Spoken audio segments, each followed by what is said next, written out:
हाँ, जी। कोशिश करने वालों की हार नहीं होती, तो इसलिए कोशिश करते रहिए। तो बहरहाल हम आते हैं महादेवी वर्मा जी पर, जिनका कि जन्म यूपी फर्रुखाबाद में हुआ था। हुँ, वो भी 1907 में, 26 और मार्च। 26 मार्च, ओह यस, उनका बर्थडे है आपके पास। और एक और इम्पोर्टेंट बात है, उनकी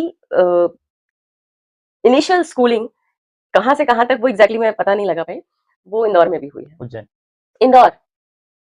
लड़ना नहीं है। ये नहीं, लड़ नहीं रही उज्जैन थी के मैं। पास इंदौर ऐसा बोला जाता है, लेकिन इन उज्जैन के पास एक कॉलेज है। अरे दोनों दोनों अलग-अलग, हाँ, मतलब हाँ, वो देवी दोनों अहिल्या यूनिवर्सिटी है, ये विक्रमादित्य हाँ, यूनिवर्सिटी है, तो दोनों अलग जगह है भाई, दोनों अलग संभाग हैं, डिफरेंट वो खैर, तो ठीक है, अभी मैंने कहा ना रिसर्च करने बैठो तो सबके अलग-अलग निकल सकते हैं, तो आपको उज्जैन मिला, मुझे पता है वो इंदौर में कहीं एक समय तक पढ़ी है, छोटे पल में। फिर और जैसे कि भीमसेन जी ने आपको भी अभी बताया कि वो छायावाद की एक एक बहुत ही खास स्तंभ है, और अपनी पहचान उन्होंने उस समय की या आज की मीरा के रूप में ही नहीं, या सरस्वती का टैग लेकर ही नहीं, लेकिन अपनी लेखनी के चलते उन्होंने काफी सारे पुरस्कार हुँ, अपने खाते में जमा किए, जिसमें कि ज्ञानपीठ पुरस्कार ज्ञानपीठ है, है, पद्म भूषण, पद्म पद्म विभूषण है। विभूषण, और भी कई सारे ऐसे ऐसे टाइटल्स उनके नाम के साथ जुड़ते हैं, जिनके बारे में लोग सिर्फ सपना ही देखते हैं।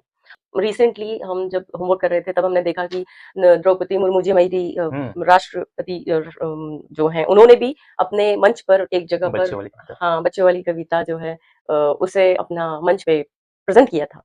तो इस तरह की तो शख्सियत रही हैं, जो आज भी बच्चों के बीच में कहो, बड़ों के बीच में कहो, सबके बीच में उन्होंने अपनी जगह बना रखी है, और उनकी इतनी सारी कविताओं और कहानियों में आज भी बहुत ही रिलेवेंट है। हुँ, छोटे-छोटे बच्चे भी उनकी ऐसी छोटी-छोटी कहानियों से, बाल कविताएँ। बाल कविताएँ जिन्हें कहते हैं, मैंने भी काफ़ी सारी सुनी हैं, और हुँ, मुझे भी कुछ-कुछ याद है, उनमें से सभी की फ़ेवरेट होगी वो एक गिलहरी के ऊपर गिलहरी, है, गिलहरी, उनकी प्रिय गिलहरी, जिसका टाइटल उन्होंने गिल्लू रखा है, गुल्लू। उसके बारे में भी हम बात करेंगे। उनकी बहुत सारी रचनाओं के बारे में हम बात करेंगे, कविताओं हुँ, और किताबों के बारे में। उनकी कुल 9 किताबें मार्केट हुँ, में आज तक हैं, जिनमें से कुछ के नाम मुझे याद है, यहाँ मैंने नोट भी किए हुए हैं ताकि मैं कहीं मिस्टेक ना करूँ। यामा, निर्जा, अतीत के चलचित्र और पथ के साथी, ये मेरे पढ़े हुए। श्रृंखला की कड़ियाँ हैं, बहुत सारी किताबें हैं। हुँ, ओके।